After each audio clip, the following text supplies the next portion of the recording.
ایک حدیث کی روشنی میں ذرا اس میں 11ویں شریف کا اور ایصال ثواب کا ٹچ بھی آ جائے اور اپنے عقیدے کی اصلاح بھی ہو جائے، اور جو موضوع چل رہا ہے وہ تو اس میں ہے ہی۔ میرے آقا کریم حضور علیہ الصلوۃ والسلام محو سفر ہیں، ایک خچر پر سوار ہیں اپنے صحابیوں کے ہمراہ۔ ایک جگہ وہ جانور، وہ خچر، وہ بدک جاتا ہے، ڈر جاتا ہے، گھبرا جاتا ہے۔ میرے آقا کریم اس سے اترتے ہیں اور اپنے ہمراہیوں کو، صحابیوں کو بتاتے ہیں کہ یہاں قبریں ہیں، تو 2 قبر والوں کو عذاب ہو رہا ہے جس کو دیکھ کر یہ جانور ڈر گیا ہے۔ ایک کو عذاب اس لیے ہو رہا ہے کہ وہ ناپاک چھینٹوں سے نہیں بچتا تھا، اور ایک کو اس لیے ہو رہا ہے کہ وہ چغل خور تھا۔ اور ایک روایت کے مطابق 7 کھجور کے درخت ہیں، تو آقا کریم اس کی ٹہنیاں اور شاخیں توڑتے ہیں اور قبروں پہ ڈالتے ہیں اور فرماتے ہیں کہ جب تک یہ ٹہنیاں، یہ شاخیں، یہ پتے تر و تازہ ہیں، سرسبز ہیں، شاداب ہیں، ہرے بھرے ہیں، اس وقت تک ان کی حمد و تسبیح سے قبر والوں کے عذاب میں کمی ہوتی رہے گی۔ یہ حدیث آپ نے پہلے بھی سنی ہوگی، اور ظاہر ہے میں نیا قرآن اور نئی حدیث تو نہیں سنا سکتا بھائی۔ قرآن بھی وہی، حدیث بھی وہی، صرف سننے سنانے کا اور سمجھنے سمجھانے کا انداز بدل جاتا ہے۔ اگر کوئی منسٹر یا کوئی بیوروکریٹ، کوئی افسر کسی جیل کے انسپیکشن پہ جائے، معائنے پہ جائے، تو کیا قیدیوں کو دیکھ کر، محض دیکھ کر وہ یہ جان لے گا کہ کس قیدی کو کس جرم میں کتنی سزا ہوئی ہے؟ ظاہر ہے جب تک وہ اس کی فائل سٹڈی نہ کرے، کیس ہسٹری اس کے سامنے نہ ہو، اسے پتہ نہیں چلے گا۔ لیکن میرے آقا کریم نے بتا دیا، وہ قبریں پتہ نہیں کتنی پرانی ہیں، حدیث میں ذکر نہیں، ہو سکتا ہے ہزاروں سال پرانی ہو، کوئی ذکر نہیں، لیکن آقا کریم نے یہ بھی بتا دیا کہ ان کو عذاب کیوں ہو رہا ہے۔ پتہ یہ چلا کہ عذاب ہوتا ہوا دیکھ لینا، عذاب قبر، یہ بھی کوئی معمولی بات نہیں، لیکن چلیے ایک چیز وقوع پذیر ہے، ہو رہی ہے، اس کو دیکھ لیا، بات کچھ سمجھ میں آتی ہے، لیکن وہ عذاب کیوں ہو رہا ہے یہ تو بتانا ممکن نہیں جب تک کہ نامہ اعمال پر نگاہ نہ ہو۔ دوسری بات یہ کہ میرے آقا کریم جس جانور پر جلوہ فگن ہے وہ عذاب قبر دیکھ کے ڈر گیا ہے۔ کچھ آپ کو اندازہ ہے قبر کسے کہتے ہیں؟ ممکن ہے آپ کہیں لو جی کاظمی صاحب کو یہ بھی نہیں پتا، ان کو دکھا لاؤ قبر۔ میں عرض کروں گا، زمین میں جو ہم گڑھا کھودتے ہیں، قبرستان میں قبریں بناتے ہیں، جس میں ہم اپنے پیاروں کو مٹی دیتے ہیں، دفناتے ہیں، جس کو ہم عرفاً قبر کہتے ہیں، یہ محض ایک سمبل ہے، ایک علامت ہے۔ اصل میں قبر عالم برزخ میں ہوتی ہے۔ ممکن ہے یہ بات آپ کے کانوں کو اجنبی لگے، اور جو اجنبی بات ہو وہ دلیل مانگتی ہے۔ آپ کو پتہ ہے جب ہم کوئی بھی شخص قبر میں پہنچتا ہے، اس سے سوال و جواب ہوتے ہیں۔ اگر قبر والا سوالوں کے جواب صحیح دے تو قبر میں دائیں طرف سے، رائٹ سائڈ سے جنت کی کھڑکی کھل جاتی ہے اور اللہ کی نعمتوں اور رحمتوں کا سلسلہ شروع ہو جاتا ہے۔ اور اگر قبر والا سوالوں کے جواب غلط دے تو قبر کی لیفٹ سائڈ سے، الٹی طرف سے جہنم کی کھڑکی کھل جاتی ہے اور عذاب کا سلسلہ شروع ہو جاتا ہے۔ یعنی قبر میں پہلے سوال و جواب ہوتے ہیں، اس کے بعد عذاب یہ ثواب ہوتا ہے۔ اور میرا خیال ہے لاجک بھی یہی کہتی ہے، عقل بھی یہی کہتی ہے، امتحان پہلے ہونا چاہیے، سوال و جواب اور نتیجہ بعد میں نکلنا چاہیے۔ تو قبر میں پہلے سوال و جواب ہوں گے، اس کے بعد عذاب یہ ثواب ہوگا۔ اب ایک بحری جہاز سمندر میں جا رہا ہے، کسی حادثے کا شکار ہوا، ڈوب گیا، مسافر لقمہ اجل بن گئے۔ اب سمندر میں ان کو قبر تو نہیں ملی، تو فرشتے ان سے سوال و جواب کریں گے کہ نہیں کریں گے؟ تو کیا مچھلیوں کے پیٹ میں جائیں گے؟ انہیں تو مچھلیاں کھا گئیں۔ اور اگر مچھلیوں نے مل جل کے ضیافت اڑائی ہو تو فرشتے بھی گھن چکر بن جائیں گے، کس مچھلی کے پیٹ میں کس سے سوال کریں؟ آپ جانتے ہیں کہ ہندو جو ہیں وہ اپنے مردوں کو دفناتے نہیں ہیں، جلا دیتے ہیں اور راکھ بھی پانی میں بہا دیتے ہیں۔ ایک ہندو مر گیا، اس کی چتا کو آگ لگائی، راکھ پانی میں بہا دی، قبر میں تو دفنایا نہیں۔ قبر کے سوال و جواب ہوں گے کہ نہیں؟ اگر کسی کا خیال ہو کہ نہیں ہوں گے تو بڑا آسان نسخہ ہاتھ لگا، جس بندے کے بارے میں خیال ہو کہ اس کے کرتوت اچھے نہیں تھے، قبر میں اس کے ساتھ کوئی اچھا سلوک نہیں ہوگا، اس کو قبر میں دفنانا ہی نہیں چاہیے۔ جو ہوگا قیامت کے بعد دیکھا جائے گا، اس وقت تک تو جان چھوٹے۔ یارو قبر کے سوال و جواب ہر ایک سے ہوں گے۔ جو پانی میں ڈوب کے مر گیا اس سے بھی ہوں گے، جس کی لاش کو جلا دیا گیا اس سے بھی ہوں گے، حالانکہ ان کو قبر نہیں ملی، تو پھر کہاں ہوں گے؟ وہ تو قبر میں ہوتے ہیں نا۔ تو یارو یہ دنیا میں جو گڑھا کھودتے ہیں وہ قبر تو نہیں ملی، لیکن اصل میں قبر عالم برزخ میں ہوتی ہے، وہاں ہر ایک پہنچتا ہے، یہ سوال و جواب وہیں پہ ہوتے ہیں۔ اگر ابھی کوئی اگر مگر کی گنجائش ہو تو چلیے ایک اور حدیث سے رہنمائی لے لیتے ہیں۔ میرے آقا کریم صلی اللہ علیہ وسلم فرماتے ہیں کہ ہر قبر یا جنت کا باغ ہے یا دوزخ کا گڑھا ہے. ہر قبر یا جنت کا باغ یا دوزخ کا گڑھا. اچھا، کبھی سیلاب سے، کبھی بارشوں سے، کبھی زلزلے سے، کبھی ویسے ہی بوسیدہ ہو کر، پرانی ہو کر قبریں دہل جاتی ہیں، بیٹھ جاتی ہیں، کھل جاتی ہیں اور مردوں کی ہڈیاں تک چمکتی ہوئی نظر آتی ہیں. ممکن ہے آپ میں سے بھی کچھ لوگوں نے ایسا دیکھا ہو. پھر اللہ کسی صاحب خیر کو توفیق دیتا ہے، وہ مرمت شرمت کرا دیتا ہے. ایسا ہوتا ہے نا. اگر کوئی قبریں کھلی ہوئی آپ نے دیکھی ہوں تو کسی قبر میں کسی جنت یا دوزخ کی کوئی نشانی آپ کو نظر آئی؟ کوئی چنگاری، کوئی انگارہ، کوئی شعلے، کوئی عذاب کی کیفیت دیکھی آپ نے؟ نہیں. کوئی کلی، کوئی پھول، کوئی خوبصورت منظر، کوئی حور چہل قدمی کرتی ہوئی نظر آئی؟ نہیں. ظاہر ہے اگر نظر آئی ہوتی تو آپ یہاں کہاں ہوتے؟ حضرات مکرم، میرے آقا کریم کا فرمان تو غلط نہیں ہو سکتا. ہر قبر یا جنت کا باغ یا دوزخ کا گڑھا، لیکن ہمیں کسی قبر میں جنت یا دوزخ کی کوئی نشانی کبھی نظر نہیں آئی. کیوں؟ وہ اس لیے کہ ہم دیکھ رہے ہیں اس دنیا میں اور قبر ہوتی ہے عالم برزخ میں، تو ہم کیسے دیکھ سکتے ہیں؟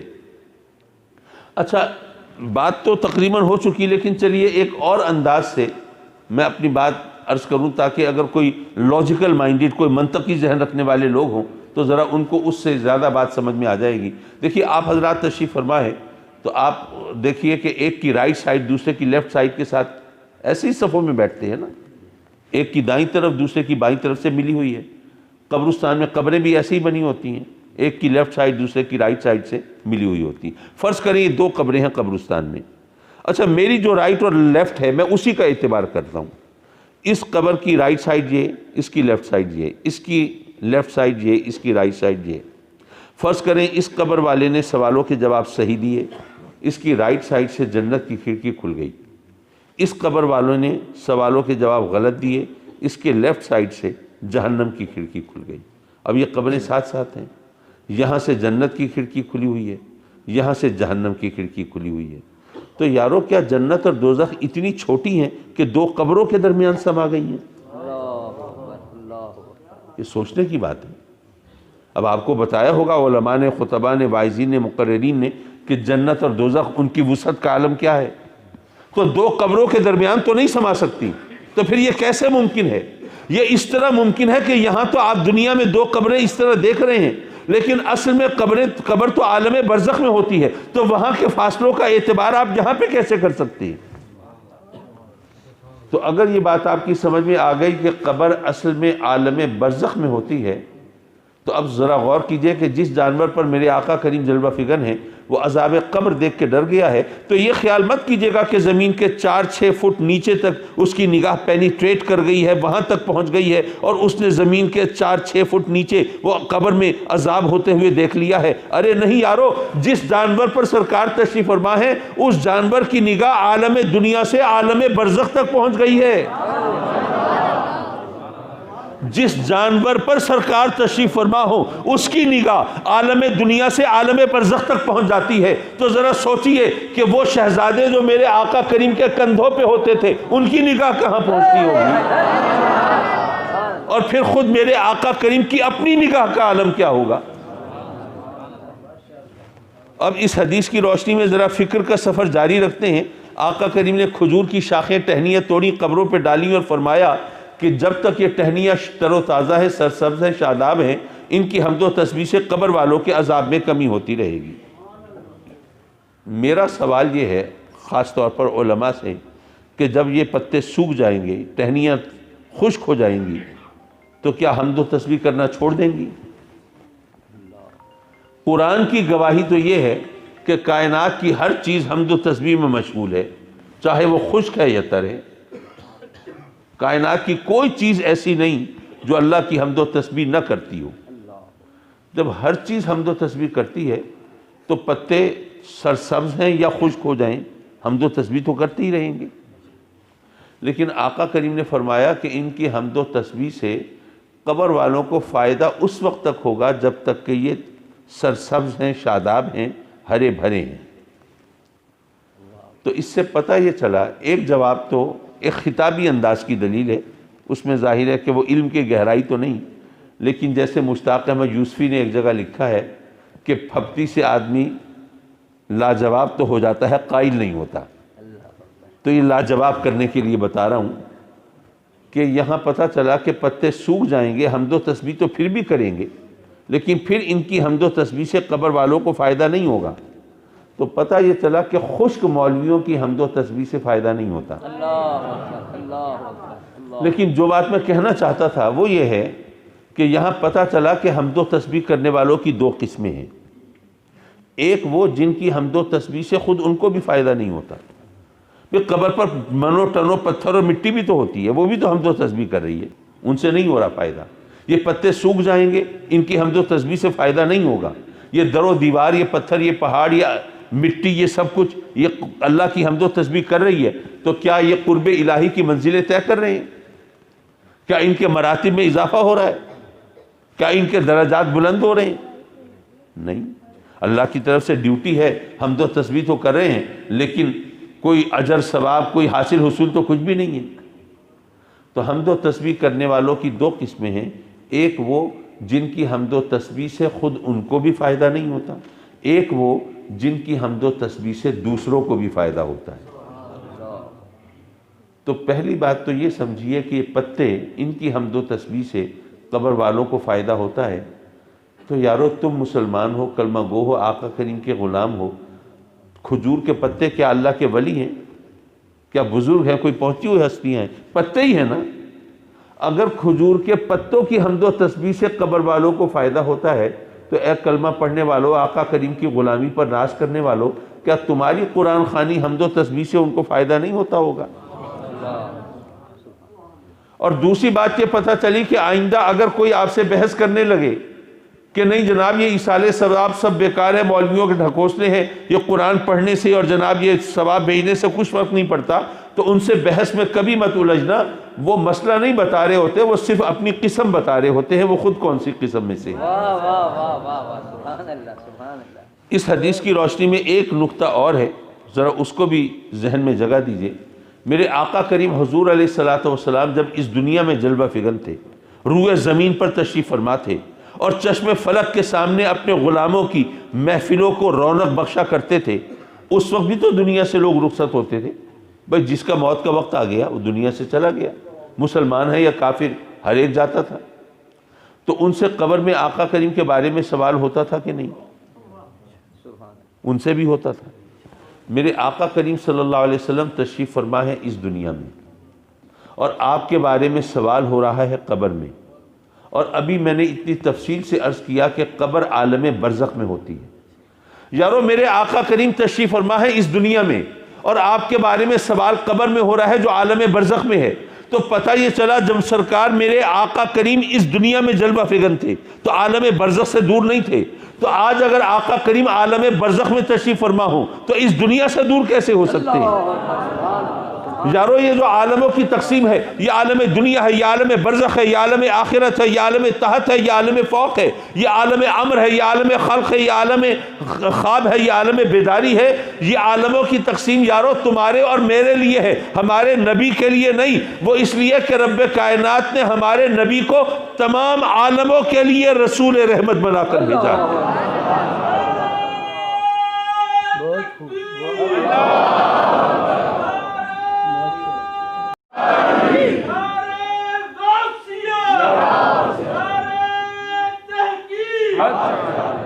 وَمَا أَرْسَلْنَاكَ إِلَّا رَحْمَةً لِلْعَالَمِينَ، وہ تمام جہانوں کے لیے رحمت بن کے آئے ہیں۔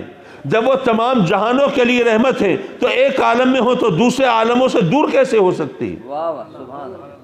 اور اگر آپ غور فرمائیں تو اس آیہ کریمہ کا انداز وہی ہے جو کلمے کا ہے، نفی اثبات کا انداز، لا الہ، کوئی معبود ہے ہی نہیں، الا اللہ، اللہ کے سوا۔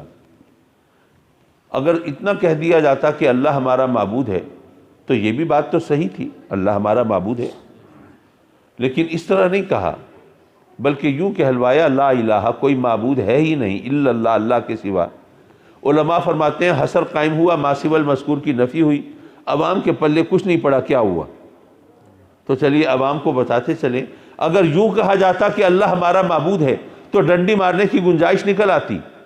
جی ہم مانتے ہیں اللہ ہمارا معبود ہے، ہم انکار تو نہیں کرتے، ہم تو تسلیم کرتے ہیں اللہ بھی ہے اور بھی ہے، لیکن نہیں، پہلے تمام معبودوں کی نفی ہو گئی، کوئی معبود ہے ہی نہیں الا اللہ، اللہ کے سوا، تو پتہ چلا بس صرف فقط اللہ معبود ہے، اللہ کے سوا کوئی معبود نہیں، اللہ کے سوا ہر معبود کی نفی ہو گئی۔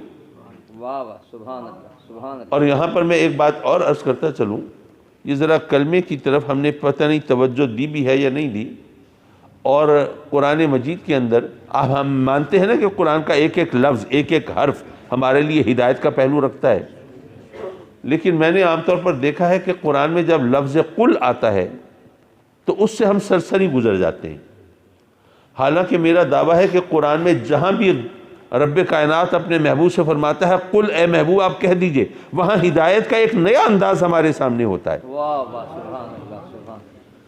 بھئی ہم سب کا دعویٰ ہے، ہم سب کا ایمان ہے، ہم سب کا کلمہ ہے لا الہ الا اللہ، اللہ کے سوا کوئی معبود نہیں، تو کیا خیال ہے یہاں پاکستان میں کوئی اور معبود نہ ہوگا، لیکن امریکہ نے تو ساری دنیا کو نتھ ڈال کے رکھی ہوئی ہے، شاید وہاں کوئی زیادہ پاورفل، زیادہ سٹرونگ، زیادہ پرہیبت، زیادہ طاقتور خدا ہو۔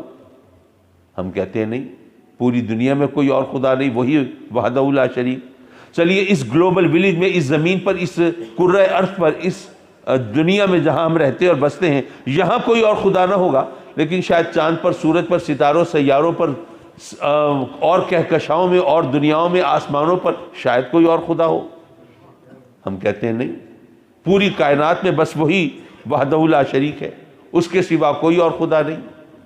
تو یارو اگر کوئی ہم سے پوچھ لے کہ میاں تمہارے اس دعوے کی اوقات کیا ہے، حیثیت کیا ہے، حقیقت کیا ہے، بھئی اگر کوئی دیہات کا رہنے والا ہو، دور افتادہ پسماندہ علاقے کا رہنے والا ہو، جس نے اپنی یونین کونسل کی جیورسڈکشن سے قدم باہر نہ نکالا ہو، اور اتفاق سے اسے لاہور جانے کا موقع ملے اور سیر سپاٹا کرتے ہوئے مینار پاکستان پہ اس کی نظر پڑے اور حیران رہ جائے، ششدر رہ جائے، اتنا اونچا مینار، واپس جا کے ایک ایک کو پکڑ پکڑ کے بتائے کہ تم نے دیکھا ہے مینار پاکستان، اللہ اکبر، اتنا اونچا مینار تو دنیا میں کوئی اور ہو نہیں سکتا۔ جنہوں نے دنیا دیکھی ہے وہ ہنسیں گے، مذاق اڑائیں گے، وہ کہیں گے کہ اس بیچارے کا تجربہ محدود ہے، مشاہدہ محدود ہے، اس نے دنیا دیکھی نہیں نا۔ اگر کبھی امریکہ جا کے اس نے شکاگو ٹاور دیکھا ہوتا، جرمنی میں فرینکفرٹ ٹاور دیکھا ہوتا، یا پیرس میں، فرانس میں اس نے ایفل ٹاور دیکھا ہوتا، یا جاپان جا کے ٹوکیو ٹاور دیکھا ہوتا، اس کو پتا ہوتا دنیا میں کیسے اونچے اونچے ٹاورز اور مینار ہوتے ہیں، جن کے سامنے مینار پاکستان تو بچہ سا لگتا ہے۔ تو لوگ کہیں گے کہ اس کی باتوں پہ نہ جاؤ، یہ کنویں کا مینڈک ہے، اس کی بات کی کوئی اوقات، کوئی حیثیت نہیں۔ یارو اگر کوئی دیہات کا رہنے والا اتفاق سے لاہور جائے اور مینار پاکستان کو دیکھ کر اسے دنیا کا سب سے اونچا مینار قرار دے تو اس کو تو ہم کہیں یہ کنویں کا مینڈک ہے، اس کی بات کی کوئی حیثیت نہیں، اور خود یہاں بیٹھ کے ہری پور میں ہم کہیں کہ تمام کائنات میں کوئی اور خدا نہیں، تو کوئی ہمیں نہیں ٹوک سکتا میاں تم بھی تو کنویں کے مینڈک ہو۔ تمہارے اس دعوے کی اوقات کیا ہے، تمہارے اس کلمے کی حیثیت کیا ہے، تمہارے اس ایمان کا وزن کیا ہے؟ اسی لیے رب کائنات نے فرمایا قل هو اللہ احد، اے محبوب تو ان سے کہہ دے کہ وہ اللہ ایک ہے۔ جب تو ان کو بتائے گا، ان کو فرمائے گا، ان کو جتائے گا، اور جب تیرے کہنے پر یہ میرے بندے میری وحدانیت کے، میری توحید کا اعلان کریں گے، اقرار کریں گے، پھر اگر کسی نے ان کو ریفیوٹ کرنے کی، تکذیب کی، تردید کی، جسارت کی، تو یہ اس کو جواب دے سکیں گے کہ اگر میرا دعویٰ یہ ہوتا کہ مجھے پتا ہے، مجھے خبر ہے، میں جانتا ہوں، میں نے تمام کائنات دیکھ لی ہے، پوری ساری کائنات میں کوئی اور خدا نہیں، تو تم مجھے جھوٹا کہہ سکتے تھے، کیونکہ میں نے تو ساری کائنات نہیں دیکھی، لیکن میں اپنی طرف سے نہیں کہہ رہا، ارے جس ہستی کے کہنے پر میں گواہی دے رہا ہوں نا، میں نے نہ دیکھی ہوگی، لیکن اس ہستی نے اس تمام کائنات کو اپنی ہتھیلی کی طرح دیکھا ہے۔ یارو جب ہم کہتے ہیں کہ تمام کائنات میرے آقا کریم کی نگاہ میں ہے، بعض لوگ کہتے ہیں فرقہ واریت پھیلائی جا رہی ہے، امت مسلمہ میں فساد کا بیج بویا جا رہا ہے، اور یہ اختلافی مسائل کو ہوا دی جا رہی ہے۔ میں یہ کہتا ہوں کہ اگر میں یہ نہ مانوں کہ یہ تمام کائنات میرے آقا کریم کی نگاہ میں ہے، میرے کلمے کا وزن نہیں بنتا، میرے ایمان کی حیثیت متعین نہیں ہوتی۔ اگر میں چاہتا ہوں میرے ایمان کی حیثیت بنے تو مجھے ماننا ہے کہ تمام کائنات میرے آقا کریم کی نگاہ میں ہے، کیونکہ میں آقا کریم کی گواہی پر گواہی دے رہا ہوں۔ معاف کیجئے بات کہیں سے چلی اور کہیں جا نکلی۔ میں یہ عرض کر رہا تھا جس طرح کلمے کا انداز ہے، یہی انداز نفی اثبات کا، یہی اس آیت کا ہے، وما ارسلناک، ہم نے آپ کو بھیجا ہی نہیں، الا رحمت للعالمین، مگر العالمین کے لیے رحمت بنا کر۔ حضرات مکرم، ایک صاحب نے بہت ہی سپرفیشل سا، سطحی سا اعتراض کیا کہنے لگے جی اب قرآن کہہ رہا ہے کہ جی وہ رحمت کے سوا کچھ اور نہیں، حالانکہ وہ کسی کے استاد بھی ہیں، کسی کے مربی بھی ہیں، معلم بھی ہیں، وہ پڑوسی بھی ہیں، ہمسائے بھی ہیں، کسی کے باپ بھی ہیں، بیٹے بھی ہیں، اور آپ کہتے ہیں کہ نہیں جناب بس قرآن میں آ گیا وہ تو رحمت کے سوا اور کچھ نہیں۔ میں نے کہا یہ تو بہت ہی سطحی اعتراض ہے، قرآن یہی تو بتا رہا ہے کہ اللہ کے جو محبوب ہیں بے شک وہ کسی کے باپ بھی ہیں، بیٹے بھی ہیں، پڑوسی بھی ہیں، معلم بھی ہیں، لیکن اگر وہ استاد ہیں تب بھی رحمت ہیں، اور اگر پڑوسی ہیں تب بھی رحمت ہیں، باپ ہیں تب بھی رحمت ہیں، بیٹے ہیں تب بھی رحمت ہیں، وہ ہر حال میں رحمت ہیں اور رحمت کے سوا اور کچھ نہیں ہے۔ لیکن ایک صاحب نے ذرا زیادہ ٹیکنیکل اعتراض کیا، کہنے لگے کہ جناب قرآن کی ایک اور آیت بھی ہے، وما محمد الا رسول، یہاں پر بھی نفی اثبات ہے نا، یہاں پر بھی حصر قائم ہو رہا ہے نا، یہاں بھی ما سوی المذکور کی نفی ہو رہی ہے نا، تو یہاں پر رب کائنات فرماتا ہے کہ میرا محبوب رسول کے سوا اور کچھ نہیں، اور اس آیت میں فرماتا ہے کہ میرا محبوب رحمت کے سوا اور کچھ نہیں۔ تو اب بتائیے کہ کس آیت کو ترجیح دیں اور کس بنیاد پہ دیں؟ اور بات صرف ترجیح دینے کی نہیں ہے، قرآن کا تو انداز استدلال یہ ہے کہ اگر قرآن اللہ کا کلام نہ ہوتا تو تم اس میں اختلاف پاتے۔ انسان جس طرح ہوتا ہے نا، ایک بات کہہ دی پھر خیال نہیں رہا کہ کیا بات کہی تھی، پھر کوئی اور بات کہہ دی، پھر بعد میں جسٹیفائی کرنے کی کوشش میں لگے ہوئے ہیں، جواز پیش کر رہے ہیں، نہیں نہیں میرے کہنے کا یہ مطلب نہیں تھا اور یہ تھا۔ اس طرح ہوتا ہے نا ہمارے ہاں، اور ماشاءاللہ یہ کٹ حجتی تو یہ ہمارے ہاں خاص طور پر پائی جاتی ہے۔ لیکن یہاں پر اب ان آیات کا کیا کریں؟ ایک آیت کہتی ہے وہ رحمت کے سوا اور کچھ نہیں، دوسری آیت کہتی ہے وہ رسول کے سوا اور کچھ نہیں۔ اب یہاں پر جو تصادم ہے، تضاد ہے، تو اس سے تو معاذ اللہ معاذ اللہ معاذ اللہ قرآن کی صداقت داؤ پہ لگ گئی۔ میں نے ان کی خدمت میں عرض کی کہ جناب اس آیت کا جواب تو اس سوال کا جواب تو آیت کے اندر ہی موجود ہے، کہیں جانے کی ضرورت ہی نہیں۔ رب کائنات نے فرمایا وما ارسلناک الا رحمۃ للعالمین، ہم نے آپ کو نہیں بھیجا مگر العالمین کے لیے رحمت بنا کر۔ یہ جو انداز ترجمے کا ہے یہ تو نفی اثبات کی وجہ سے ہے، لیکن اگر اس کو ایک سمپل سٹیٹمنٹ بنا دیا جائے، ایک سیدھا سادہ جملہ، تو ہم یہی کہیں گے نا کہ رب کائنات نے فرمایا ہے کہ اے محبوب ہم نے آپ کو تمام جہانوں کے لیے رحمت بنا کر بھیجا ہے، ہم نے آپ کو تمام جہانوں کے لیے رحمت بنا کر بھیجا۔ میں ایک بار پھر ریپیٹ کرتا ہوں، ہم نے آپ کو تمام جہانوں کے لیے رحمت بنا کر بھیجا۔ تو یارو رسول کسے کہتے ہیں؟ جس کو بھیجا جائے۔ تو اللہ یہی تو فرما رہا ہے ہم نے آپ کو بھیجا ہے، تو یہاں رسالت کی نفی کہاں ہے؟ یہاں تو اس بات ہے، اللہ فرما رہا ہے ہم نے آپ کو رسول رحمت بنا کر بھیجا ہے، تو یہاں کوئی تصادم ہے ہی نہیں، ٹکراؤ ہے ہی نہیں، کوئی کنٹراڈکشن ہے ہی نہیں۔